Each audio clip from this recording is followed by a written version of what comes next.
dim na Zik wota asị mgbe ahụ awepụga nna Ojukwu na mgbadachite Ọnịcha bịawa ebe enwedị onye ọdọ nwere ego karịa my husband onye ọdọ eji aṅara di m n'ala na nwekwa ihe dị ka Uju na Nkwere onye buru ụzọ kpata ego ma ya ma nwanne nwoke ha kpatara ego Francis ihe kwaba ndị akpatara ego like I'm just wondering the kind of money this family made that time. Oshimili one of Nkwere and Francis Ihekwaba, Lord Mayor of Port Harcourt. Yes, Lord Mayor. Akpatara ha ego aka ericha. Akpatara ego too much. Mba no akpatara na before m bịa akpara ego nonsense money. Akpara ego well. And ihe ọbụla o kwuru n'ala ọhịa na-eme. Ike ego Mbadigwe ndị na di m na Zik. So Zik gara di m Oshimili one of Nkwere.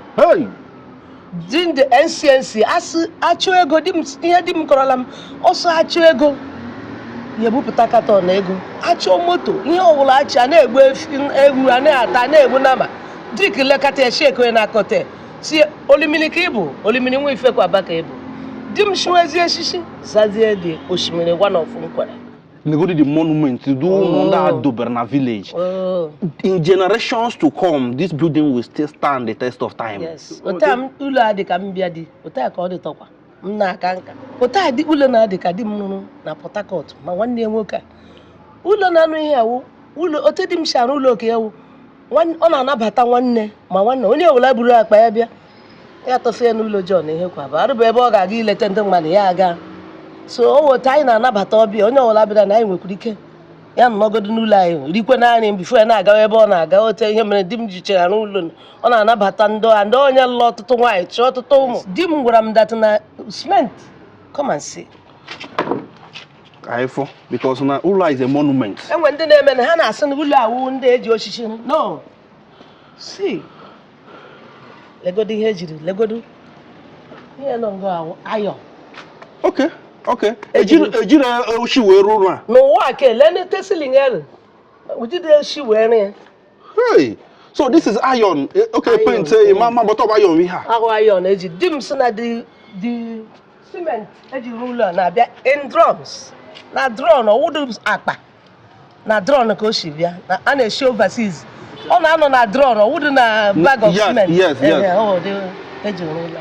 This man you are looking at was a millionaire in dollar and pounds. For somebody to put up this kind of building and answer the name Lord Mayor of Port Harcourt, he was a millionaire in dollar and pounds. And nobody heard the name like the way when you hear about Louis Ojukwu, how popular, he was a popular man. Nobody heard the name of this man. But he made generational wealth. He made unfinishable wealth. And let me remind you, all his children are doing well. Somebody that died as of 1971. And there were many buildings at Port Harcourt. The heart of the town. Otu ụlọ anyị na-adị nga. Ụlọ anyị na Port Harcourt nọcha na the heart of the town. Nga na-elere. Onye pụta ya elegharị ya. So onye nwụrụ ụdị ụlọ oke. So ya wụrụ.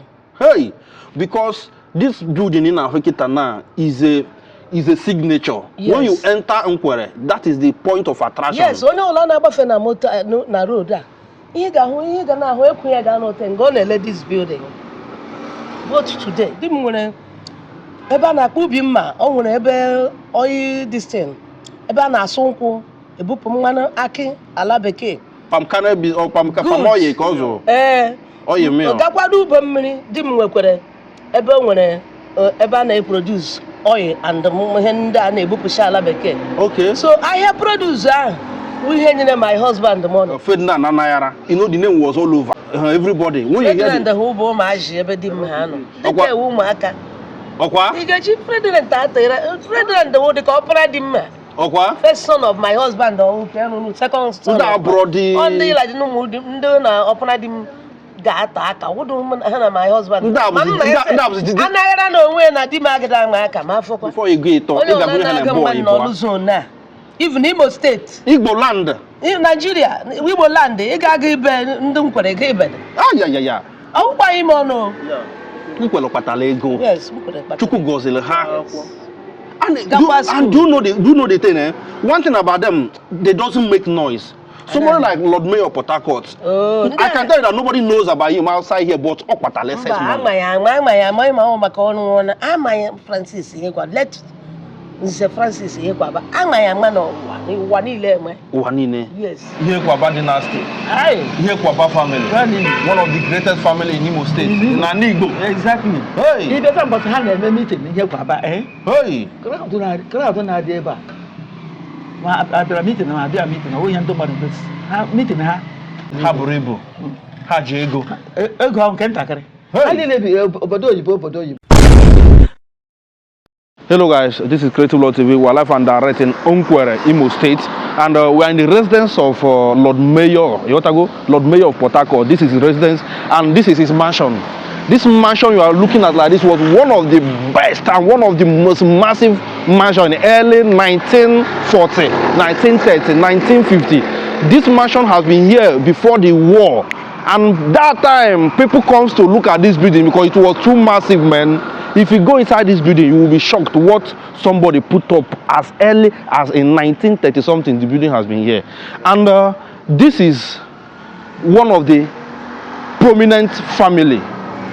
This family you are looking at is called Ihekwaba dynasty. Ihekwaba family. When you come to Imo State and talk about Ihekwaba family, everybody shakes. When you talk about money, when you talk about influence, when you talk about everything, they have it in abundance because of this man education. Everything. This look at, you just show them around. This is the whole family.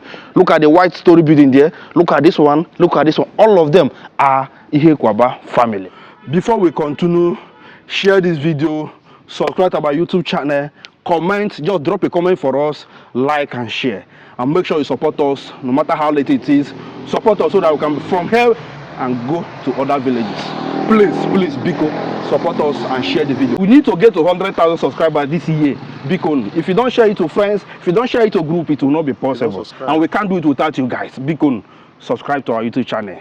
Biko. Mommy, I be this great family, Ihekwaba family, because now it's a great family and we have been hearing a lot about this family. And I know a lot of things about this family because the family is a great dynasty, a great family. Exactly. Somebody like Lord Mayor, the name has been ringing bells because of the kind of man Odunoro and Luka Lord Mayor of Port Harcourt, and the family, his brothers.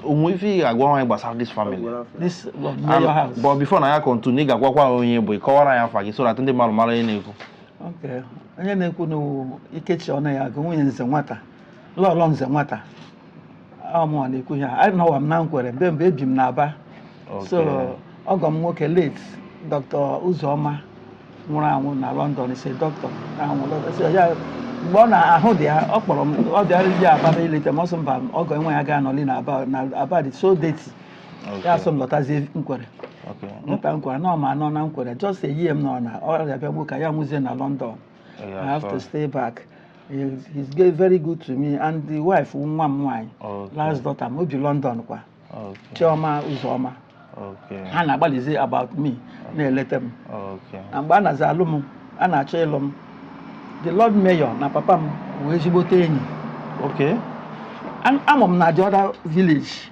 Kila for village ah. Amegbu. Okay. I'm onye Amegbu. The Lord Mayor na papa m make business, produce inspectors. Okay. Yeah, well, the Lord Mayor say, I don't want to lost on Aga school. Lost on Aga school. I got a little more on Aga school. I'm got 1 weekend, the man there. And daughter Raja, say, Mamma, you can let her watch. I go papa. Now, like I don't want I got lawyer. Nimulonam. Okay. I got Nadim. The Lord Mayor Nadim. Okay. Hana Zinyakwa, Mwana, so they have. One time they are now wake, what I see a hanker. I bet you I see one. Yeah. So the Lord Mayor is a nice man to this family, Obinocha. Eba Obinocha. Okay. How can I will when you gas look and I live in Obinocha chic. It was okay, I would remain here. Yeah. I don't want to breathe. Only again where graduates, almost up to 30 graduates. Lord Mayor.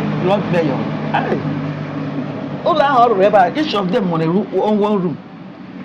Oh, my, I do work, man, do wine. and ụmụ ya ma ihe ụmụ ya dị ma ihe very very well ha eji amamihe nna ha were mara ihe ebe ha na-ala na sị ewu nwa Francis ihe kwaba maka na ụmụ ha mara ife they are using like we make reference we compare exactly okay so the man amasị na ọ ga ezigbo mmadụ okay family ewukwa ezigbo mmadụ ama mgbe ọbụla alụrụ polygamous family there must be somehow difference but ha na-communicate onwe ha ha na-adị na mma ha na ụmụ ha okay so oke ihe nọ n'ime na the man wee ezigbo mmadụ okay so onwe ife chọrọ ikwu the man bi na Port Harcourt exactly so Imalo Goza Lord Mayor of Port Harcourt but amabe mgbe ha bịa ebe a gba okay before maybe on azazi the name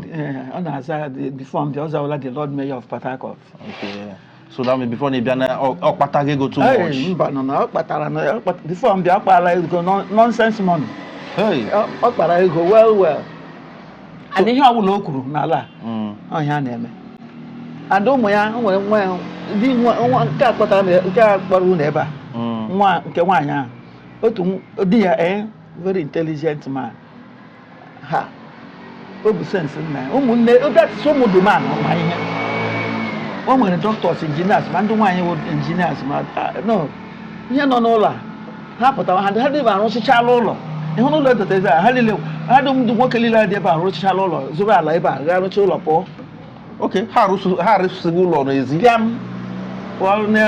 na nkwere akwa ya no ọrụ ha nkwere ha niile ndị nwoke a niile ndị nwaanyị alụsịchala di ụlọ dị ebe a nọzi okpokoro nwe ndị nọ the man train ụmụ ya ihe gbasara school and the man I check remember he lived for 67 years and o train nchekwa ụmụ ya like ọ haziri everything before now yes ọ haziri everything onye ọbụla ọ haziri ọnọdụ ọbụla ha ga-anọ ụmụ ya dum ọ hazichara ha ọnọdụ ha ya dị mma man is a good man okay so since nọ n'obodo a ụmụ ife nụgọrọ mere ndị obodo like ife webata n'obodo maybe ihe o jiri ego ya wee maybe na ọ nọkọta wete nke a n'obodo ihe o wetara n'obodo ọwụ ịdị n'otu okay ịdị n'otu onye ọ concern ka onye ọbụla dị n'otu onye nwekwe discrimination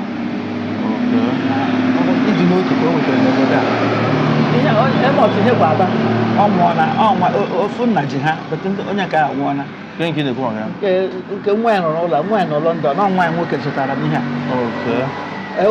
John ihe kwa aba nke nwere white building ofu nna ha dịka amụtachikwara ụmụ vuru ibu na mos ihe kwa aba na John ihe kwa aba ọ ga nna ha na jide ha nwa so ha nakwa anaghị arandụkwa up na-agbakwa ka ha kpaa agwa onye nke a mana onye nke a wụ the head ọ bụrụ na ọ ya wụdo ọpara bet ịma ihe nọ n'ụwa yes onye nwa ka aha ya na-apụta o nwere mgbe nsogbu bịara n'ala a this man kwechiri nsogbu ahụ ọ na-achọ problem okay Francis ihe kwaba na-achọ problem ọsọ onye ọbụla dịrị n'otu na ụwa ka anyị nọ onye ọbụla dịrị n'otu mgbe Aisha lụtara m ndị lekwa ebe amụ m n'ama egbu ka amụ m na-alụ m ebe a ụlọ mama m ha dị na ebe St. Catherine's amụ m na nkwere lụọ m na nkwere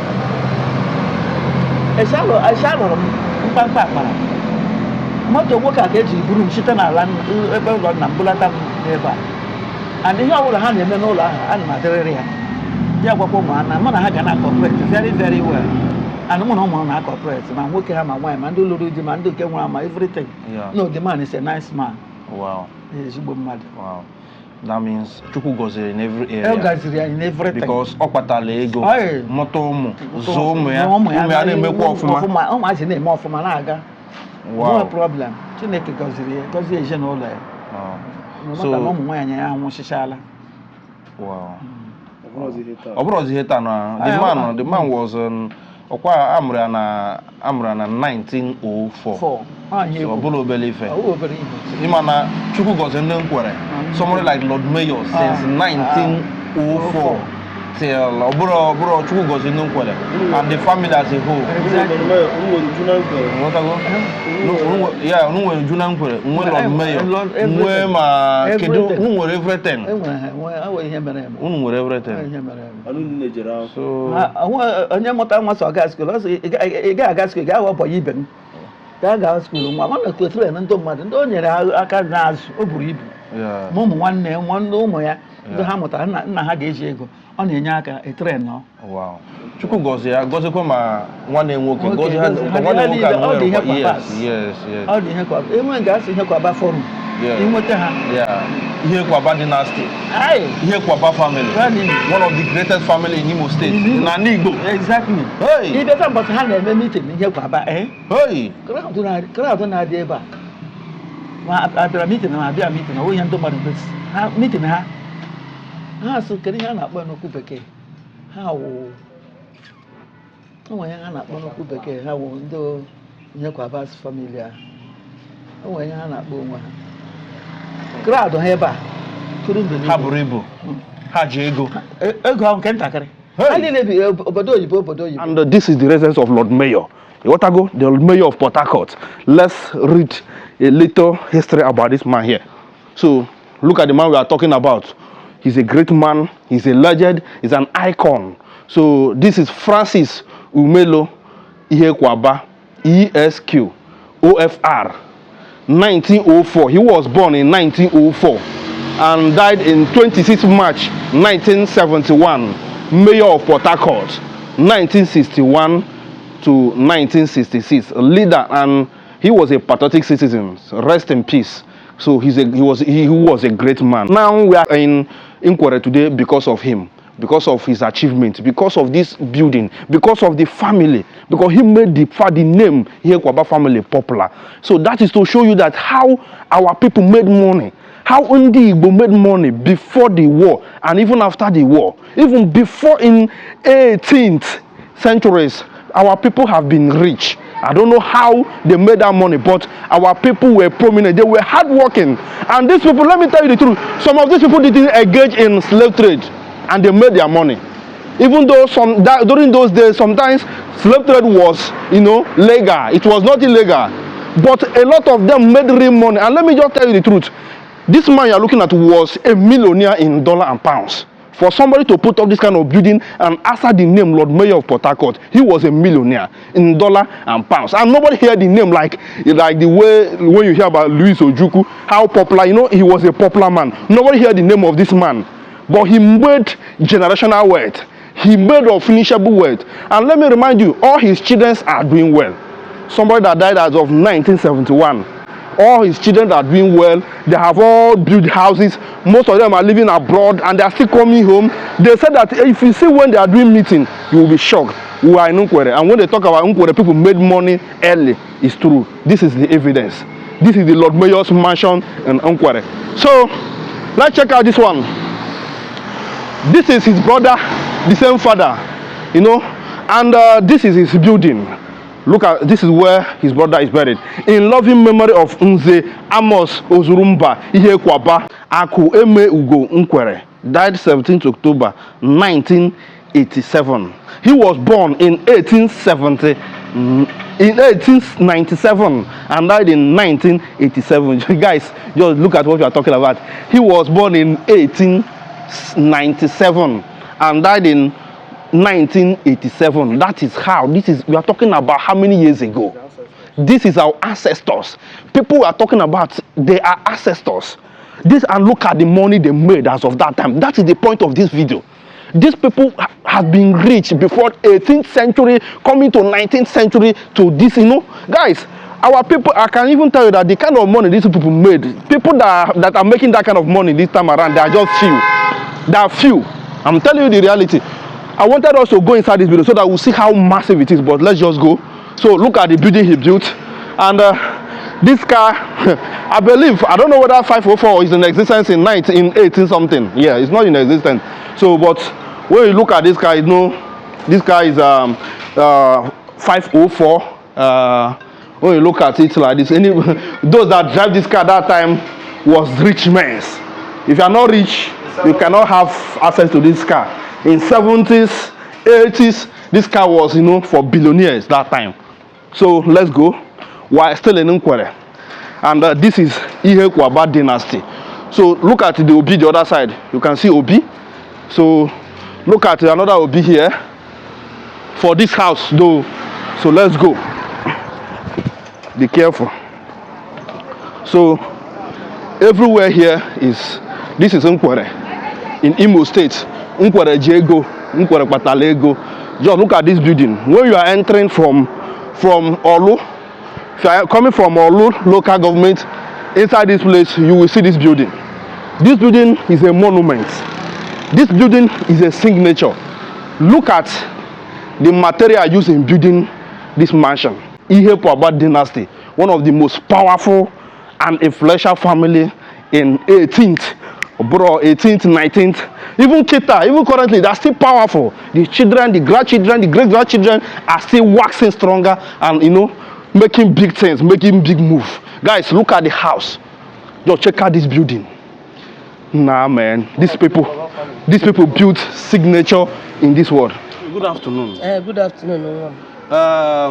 Kedafagi. Lolo Ngozi Ihe Kwaba. Ngozi Oshimene. Okay. So you are one of the family of this great dynasty. Yes. Ihe Kwaba. Yeah, I'm the one of the John Ihe Kwaba's wife. I'm the last one.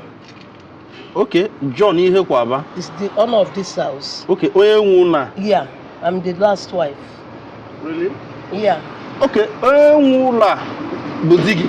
Yes. Wow. Huh? Wow. I will tell you that I'm lawyer or my father, I'm lawyer, but when the home, I'm going to mom, I chose to know how. My dog, I chose to know. Can I phone itself? My name, whom he can let her man. So, yeah, whatever. Wow. Imaru, do you know the time Ojuweruna, the time he built this house? Ulo na duko otoro himself. Ulo na wona be 1955 or 56. So before the war? Yeah, or 57, I don't know. Exactly. Man, I'm Akawalanka. Yeah. So you matter the exact year or the year, I'm not exactly the year. Man, I'm maybe before him and a man na Katanka, yeah. So but Marugo, okay, but I'll go again, Ula Adigon. Ula Adigo, my alum. If why need Ula Adigo, or less our first wife here, the Kanuan Naza, or Ula. Okay. So Basaro John Ihe Kwaba, Kefi Maru Basaro, Yawa Ogage. John Ihe Kwaba, my husband, is a good man. He's a great man. He's an honorable member. During the NCNC, Dr. Nnamdi Azikiwe. Now, Agada Bashuzo, many people, great people. Keumbadiwe. Keumbadiwe, Nadim Nazik. So he was Zik Gardim Oshmini, one of Unkore. Hey! During the NCNC, as Achuego dim Koralam, also Achuego. Yabutakato Nego, Acho Moto, Yolacha, Nego, Ane Atane, Bunama, Dick Lekate, Sheko and Akote. See, Olimini Cable, Olimini Wifekwa Bakable. Dim Shwazia Shishi, Zazia de Oshmini, one of Unkore. Oh, Tedim Shizadi Oshmini. Hey! So, a good. Well? A good. Because us actually get bupute, each of motive, each of Mary with a good. Yes, that time. But Shimini Wakurumo, the great. Mando work. Omotoromo. Yes. So, kedu business o me oji ihe bunyere ri car because e ruru na that time go sinye ego kpara kuru chericha. Yeah, mgbe m bidadi here. Ihe m na hụrụ n'ụlọ na okpokiri drone. Di m nwere ebe a na-akpụ ubi mma, o nwere ebe oyi distin. Ebe a na-asụ nkwụ, ebupụ mmanụ akị ala bekee. Palm cannabis or palm oil ka ọzọ. Oil mill. Gakwado ube mmiri, di m nwekwere ebe o nwere ebe a na-produce oil and ihe ndị a na-ebupụcha ala bekee. Okay. So ahịa produce ahụ ihe nyere my husband money. And there were many buildings at Port Harcourt. The heart of the town. Otu ụlọ anyị na-adị nga. Yeah. Ụlọ anyị na Port Harcourt nọcha na the heart of the town. Nga na-elere. Onye pụta ya elegharịa. So onye nwụrụ ụdị ụlọ oke. So ya were.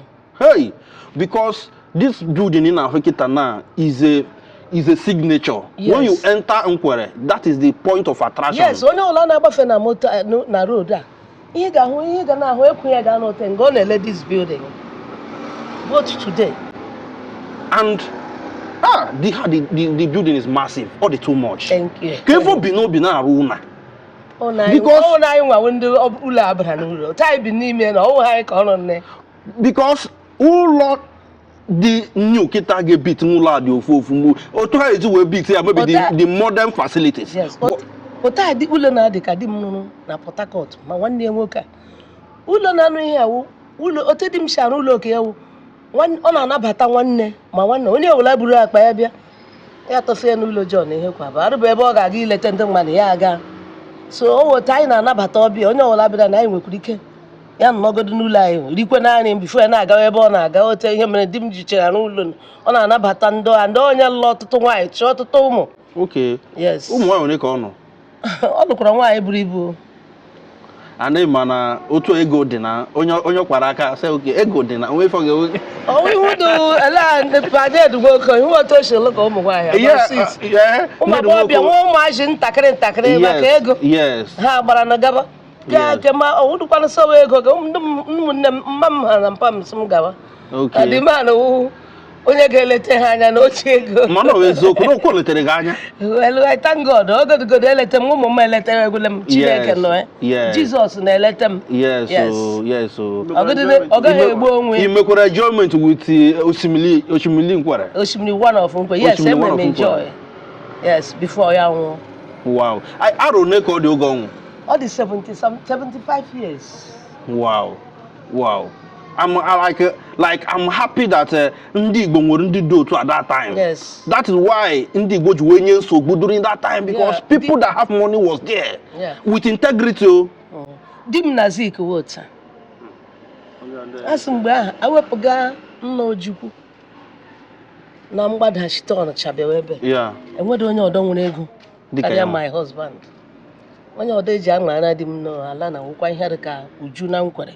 Okay. Onye buru ụzọ kpata ego ma ya ma nwanne nwoke ha kpatara ego Francis ihe kwaba. Hey, ndị akpatara ego. Like I'm just wondering the kind of money this family made that time. Osimiri one of Nkwere and Francis ihe kwaba, Lord Mayor of Port Harcourt. Yes, Lord Mayor. Akpatara ha ego aka ericha. Hey. Nego the monument to do under Doberna village. In generations to come, this building will still stand the test of time. Yes. Otam ụlọ adị ka mbịa dị. Ota ka ọ dị tọkwa. M na-aka nka.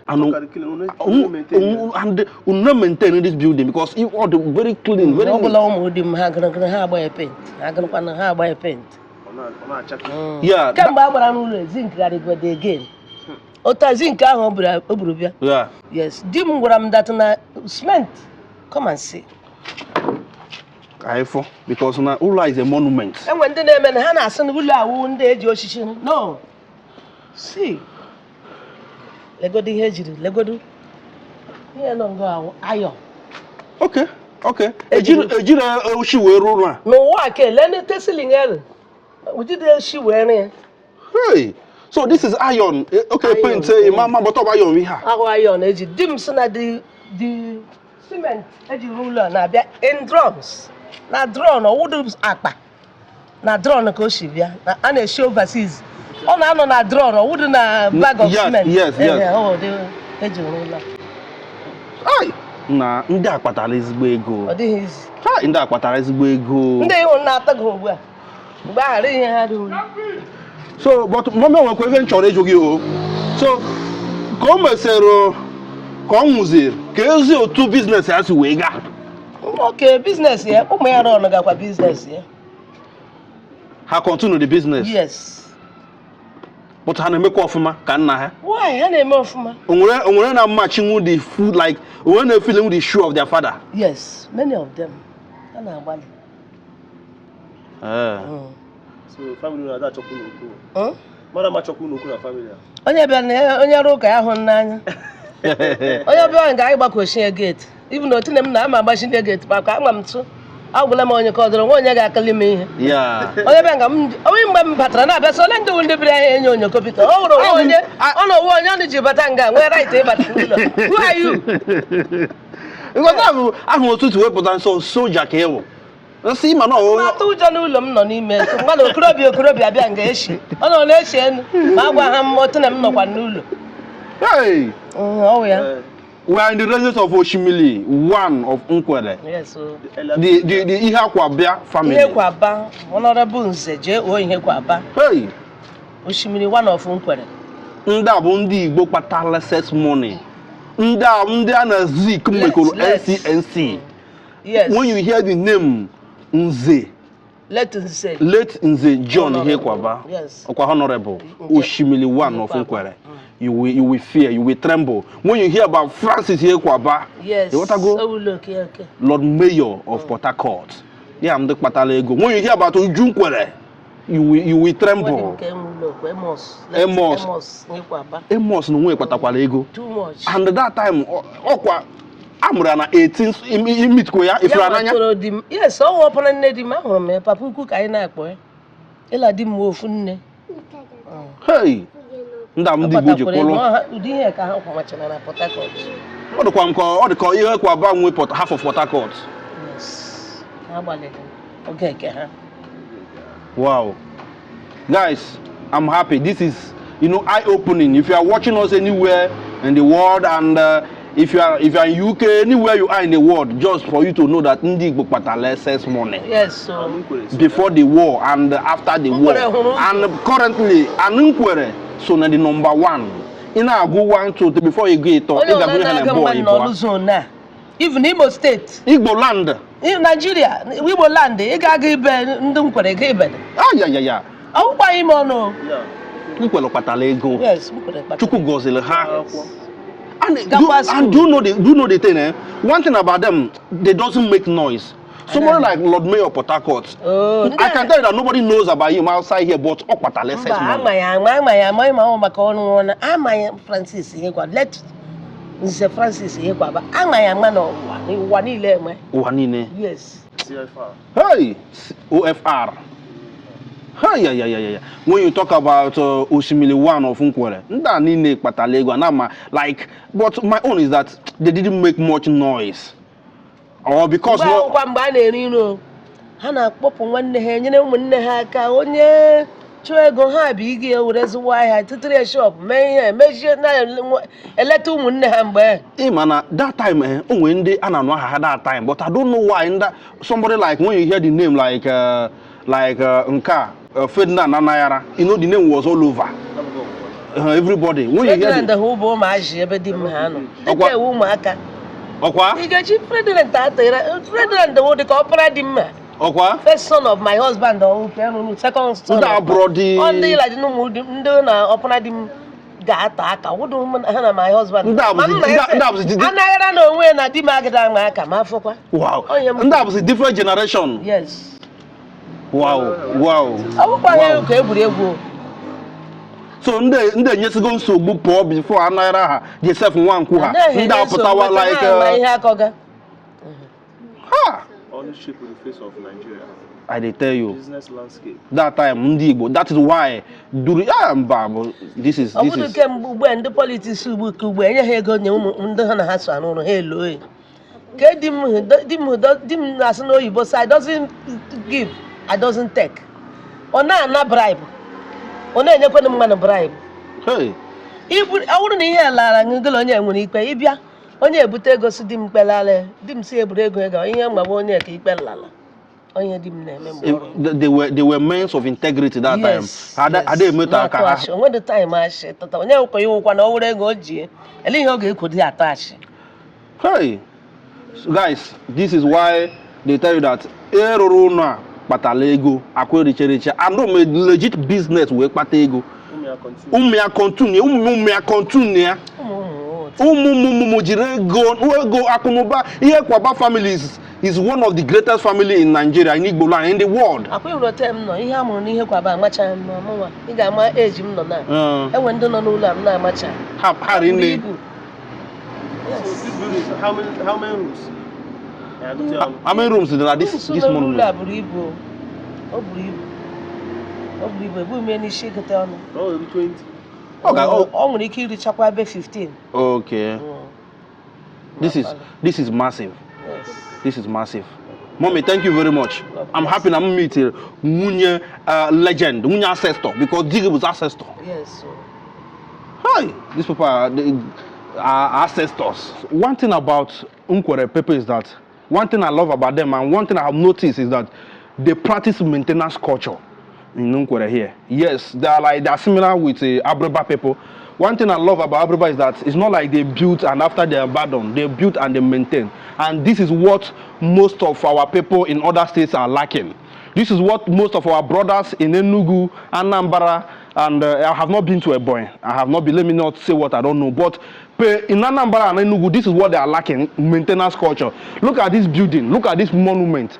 This is what we call monumental building.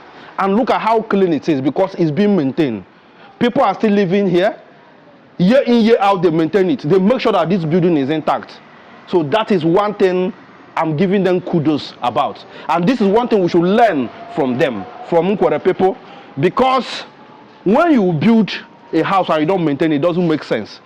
And I'm praying that, we should pray that when you build a house, that house you are building right now, you are building the best house in the village, you are building a castle in the village. Are you thinking about maintaining it? Is your children, valuing, will they value what you built? Will they even think about coming to maintain it? This is another point. So when you look at this building, and look at the other one too, the same father, the same family, brothers. This one is they are being maintained by the grandchildren, great grandchildren, and all of the children are doing well. That is to show you the kind of family we are in. These are our ancestors that made real money, that fought for the independence of Nigeria. They were friends with Zik of Africa. They made money. This family is Hekwaba family. If you are in Imo State, if you are an Igbo man and you don't know about Hekwaba family, that means you need to take your history serious.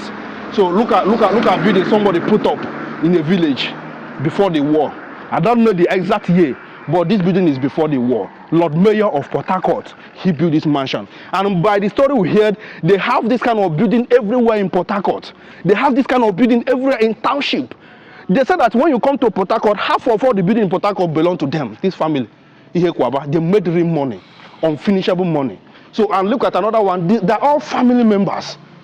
This is generational wealth. I don't know, but this family continued. So when you look about this one 18 something they gave birth, this one 1904, this one, all of them are family. And the money is here and continue to be here. This is generational wealth. This is what we are praying for. This is massive, man.